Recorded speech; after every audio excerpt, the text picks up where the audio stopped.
नमस्कार। आज हम भारत के क्रिमिनल जस्टिस सिस्टम की बुनियाद को समझने वाले हैं। मतलब हमारे देश में जो क्रिमिनल कोर्ट्स हैं उनका पूरा ढांचा आखिर काम कैसे करता है। आइए इसे एकदम आसान भाषा में समझते हैं।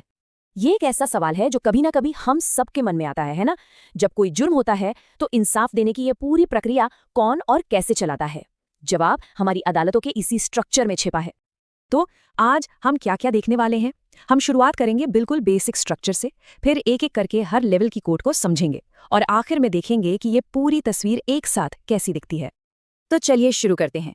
भारत की पूरी क्रिमिनल जस्टिस मशीनरी असल में बस 4 तरह की अदालतों पर खड़ी है। अगर इन्हें समझ लिया तो समझिए कि पूरे सिस्टम की चाबी हाथ लग गई। कानून के मुताबिक ये है वो 4 मुख्य pillars: court of session, judicial magistrate first class, judicial magistrate second class और आखिर में एग्जीक्यूटिव मैजिस्ट्रेट्स। इन्हीं के जरिए हम पूरे स्ट्रक्चर को खोलकर देखेंगे। तो चलिए पिरामिड में सबसे ऊपर से शुरू करते हैं। जिला लेवल पर सबसे बड़ी क्रिमिनल कोर्ट होती है कोर्ट ऑफ सेशन, जिसे हम सत्र न्यायालय भी कहते हैं। अब देखिए, हर सेशन डिवीजन, जो कि आमतौर पर एक पूरा जिला होता है, वहाँ एक सेशन कोर्ट होती है। इस कोर्ट में एक मेन सेशंस जज होते हैं और उनकी मदद के लिए एडिशनल और असिस्टेंट सेशंस जज भी होते हैं। इन सबकी नियुक्ति हाईकोर्ट करता है। यहाँ पर एक बिल्कुल क्लियर बॉस वाला सिस्टम है। जो मेन सेशंस जज हैं वही पूरे कोर्ट के मुखिया होते हैं। बाकी सारे एडिशनल और असिस्टेंट जज उन्हीं के अंडर काम करते हैं। मतलब कौन सा केस किस जज को देना है, काम कैसे बांटना है, ये सब सेशंस जज ही तय करते हैं। अच्छा, सेशन कोर्ट के बाद अब हम आते हैं उस लेवल पर जिन्हें हम सिस्टम का असली वर्क हॉर्स या कहें कि रीढ़ की हड्डी कह सकते हैं। ये हैं जुडिशियल मजिस्ट्रेट्स, क्योंकि असल में ज्यादातर केस इन्हीं के पास आते हैं।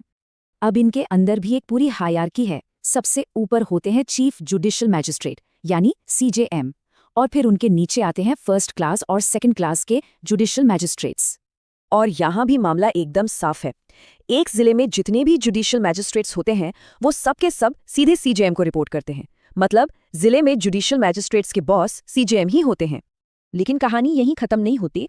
ये जो CJM है वो खुद सेशंस जज के जनरल कंट्रोल में होते हैं। तो देख रहे हैं कैसे सब कुछ एक दूसरे से एक चेन की तरह जुड़ा हुआ है, ताकि पूरा सिस्टम मिलकर काम कर सके। तो ये तो हो गई आम जिलों की बात, पर उन बड़े बड़े शहरों का क्या, जिन्हें हम मेट्रोपॉलिटन एरिया कहते हैं, जैसे दिल्ली, मुंबई, कोलकाता? वहाँ सिस्टम थोड़ा सा अलग है। देखिए, फर्क बहुत ही सिंपल है। जो काम एक नॉर्मल जिले में जुडिशियल मैजिस्ट्रेट करते हैं, ठीक वही काम एक मेट्रो शहर में मेट्रोपॉलिटन मैजिस्ट्रेट करते हैं। मतलब काम वही, बस नाम और जगह का फर्क है। और यहाँ भी स्ट्रक्चर बिल्कुल वैसा ही है। जैसे वहाँ CJM थे, यहाँ होते हैं चीफ मेट्रोपॉलिटन मैजिस्ट्रेट या CMM, और बाकी सारे मेट्रोपॉलिटन मैजिस्ट्रेट्स उनके अंडर काम करते हैं। देखा कितना मिलता जुलता है। चलिए अब आते हैं हमारी आखिरी कैटेगरी पर, और ये बाकियों से काफी अलग हैं। ये हैं एग्जीक्यूटिव मजिस्ट्रेट, जिनका काम जुडिशरी वाला नहीं बल्कि एडमिनिस्ट्रेशन वाला है। इनकी नियुक्ति राज्य सरकार करती है, और इनमें जो सबसे जाने पहचाने पद हैं वो है डिस्ट्रिक्ट मैजिस्ट्रेट यानी DM, और उनकी मदद के लिए एडिशनल डिस्ट्रिक्ट मैजिस्ट्रेट यानी ADM। तो दोनों में फर्क क्या है ये समझना बहुत जरूरी है। देखिए, जुडिशियल मैजिस्ट्रेट का काम है न्यायिक, मतलब केस सुनना, सबूत देखना, फैसला देना। वहीं एग्जीक्यूटिव मैजिस्ट्रेट का काम है एडमिनिस्ट्रेटिव, मतलब प्रशासन चलाना और लॉ एंड ऑर्डर को मेंटेन करना। तो अब तक हमने सारे टुकड़ों को अलग अलग समझ लिया। अब वक्त है इन सबको जोड़कर पूरी तस्वीर देखने का। आखिर इस पूरे सिस्टम का असल मकसद क्या है? अगर ये सब कुछ थोड़ा कंफ्यूजिंग लग रहा है तो इसे याद रखने की एक बहुत ही आसान सी ट्रिक है। सबसे ऊपर सेशन कोर्ट, उसके नीचे आते हैं जुडिशियल मैजिस्ट्रेट, और इन सबसे अलग प्रशासनिक काम के लिए है एग्जीक्यूटिव मैजिस्ट्रेट। बस अगर इस पूरी बातचीत से सिर्फ एक बात याद रखनी हो तो वो ये है: जुडिशियल मैजिस्ट्रेट मतलब न्याय करना, और एग्जीक्यूटिव मैजिस्ट्रेट मतलब प्रशासन और शांति व्यवस्था बनाए रखना। यही इन दोनों के बीच का सबसे बड़ा और बुनियादी फर्क है। तो सवाल उठता है कि इतना लेयर वाला, इतना कॉम्प्लेक्स स्ट्रक्चर बनाया ही क्यों गया है?